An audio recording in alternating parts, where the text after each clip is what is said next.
जय माँ भद्रकाली जय बाबा आखंडमणि।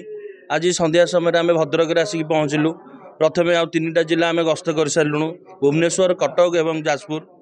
आज आम आसी संध्यारे पहुँचिकी माँ भद्रकाली और बाबा आखंडमणि को निमंत्रण करी गलु। जानुरी 17 जेहेतु आम प्रकल्पर शुभारंभ होउची बाबा और माँ को निमंत्रण रहा आसिक पहुँचवा प्रकल्प जेहेतु डकागला 4 जिला आमर जोटा ग्रुप होता से ग्रुप रे आमर 4टा जिला पड़ता 4 जिले आम देकर आसीचु प्रकल्प जाकि जो मैंने पहुँचे अधिक लोक टे मना है जेहेतु टे संख्या बढ़ी जबार आशा अच्छी से दुई जन को निमंत्रण दि जाइए आसिक पहुँचला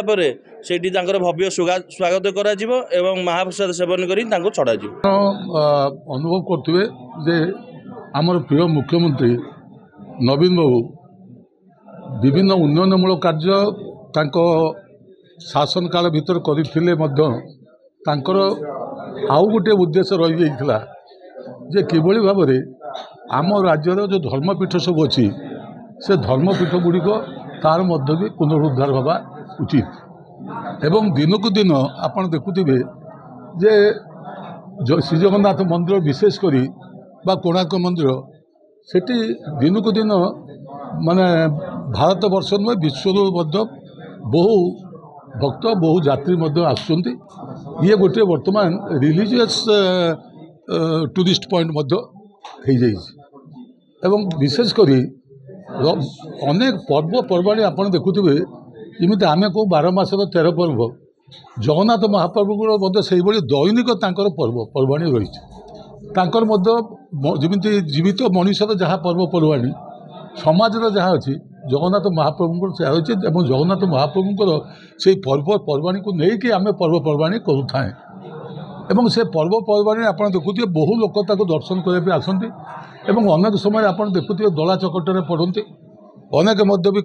समय अपमृत्यु घटे एवं एगुड़ी को देखला अनेक यात्री जो मैंने भक्त मैंने आसती सी भावती यदि महिला होते कि अकर्मण्य मानने भिन्नक्षम से माने भगवान को जगन्नाथ को दर्शन करने कष्ट हो पड़े बर्तमान जोटा है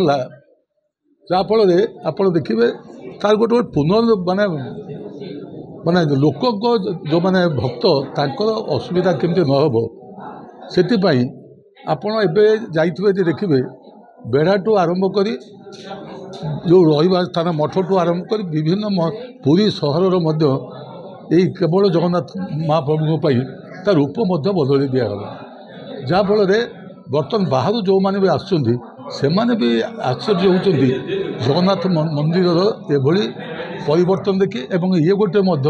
परिवेश अनुकूल कार्य महाप्रभु जगन्नाथ जो परिक्रमा प्रोजेक्ट है तार जो लोकार्पण उत्सव हम से उत्सव रे सामिल होगापाई जगन्नाथ पुरी धाम रू जो आमर सेवायत गणकर जो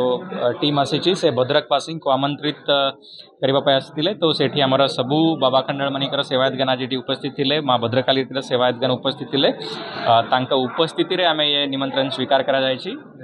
निश्चित रूपे भद्रकवासी पूरा आनंद सहित ये लोकार्पण सोहळा सहभागी हे आम जगन्नाथ महाप्रभुंर श्रीमंदिर जो परिकल्पना से परिप्रेक्षी आज प्रभु पाखु जो निमंत्रण पत्र आसला ताकू आमर माँ भद्रकाली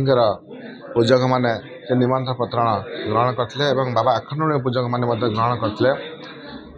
एठी आम समस्ते महाप्रभु डोरी रे बंधा महाप्रभुकर जो श्रीमंदिर परिकल्पना अनुष्ठित होची आसन जानुरी 17 तारिख में समस्त ओडिशावासी कौन जिते अच्छा हिंदू भाई माने समस्ते जाई सेठी जिबे एवं सेठी जाई कि यही कार्यक्रम सामिल हेबे जा प्रभुंकर निर्देश क्रमे माननीय मुख्यमंत्री ये कार्य को सुचारू रूप कर ये जो कार्यक्रम चली ताकू सारा देश कौन विश्व देखुची श्रीमंदिर परिकल्पना योजना सारा विश्व रे प्रभुंकर जो कीर्ति अच्छी से आहरी प्रतिफलित हम और प्रभुंक जो आशीर्वाद रे सारा विश्व जो चली आम तांकरी पाद तले आम समर्पण समस्त करिसेंती समस्त जेपरी सुख खुशी शांति रे रहतु यही प्रभुंक पाखरे प्रार्थना।